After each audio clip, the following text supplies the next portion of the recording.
ఇక తిరుపతి ఎయిర్పోర్ట్లో సిబ్బంది పట్ల దురుసుగా ప్రవర్తిస్తున్నట్టు తమపై మీడియాపై వచ్చిన కథనాలు అవాస్తవమని వైఎస్ఆర్సీపీ ఎంపీ మిథున్ రెడ్డి స్పష్టం చేశారు. కావాలనే కుట్రపూరితంగా తనపై కేసు బనాయించారని చెప్పారు.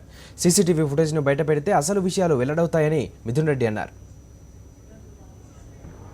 మీడియాలో కథనాలు వచ్చినట్లు ఆ ఫ్లైట్లో నేను ప్రయాణం చేయలేదు. నేను ఆ ఫ్లైట్లో ల్యాండ్ అయినాను.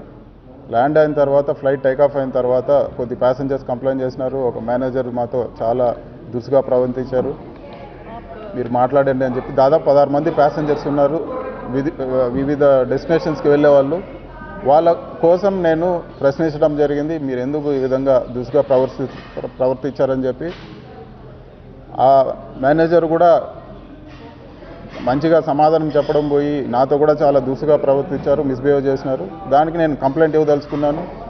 కానీ ఆ తర్వాత మేనేజర్ వచ్చి నాకు క్షమాపణ చెప్పడము, నేను నా కంప్లైంట్ విరమించుకొని నేను నా నియోజకవర్గానికి వెళ్ళడం జరిగింది. రాత్రి 12 గంటల సమయంలో పోలీసులు వచ్చి మీ మీద కేసు రిజిస్టర్ అయిందని చెప్పడం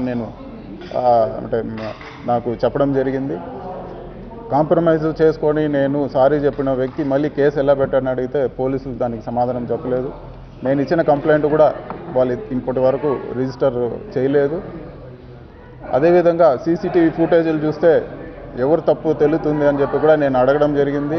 ఇప్పటి వరకు కూడా సీసీటీవీ ఫుటేజీలు ఎక్కడా కూడా కానీ ఇంతవరకు రిలీజ్ చేయకపోవడానికి కారణం కూడా నాకు అర్థం కావడం లేదు. ఎందుకంటే సీసీటీవీ ఫుటేజ్లో అతను నన్ను వచ్చి కలవడము, షేక్ హ్యాండ్ ఇవ్వడం అన్నీ కూడా వివరంగా చూడవచ్చు మనం. ఇవన్నీ కూడా ఒక కుట్రగా భావిస్తున్నాను.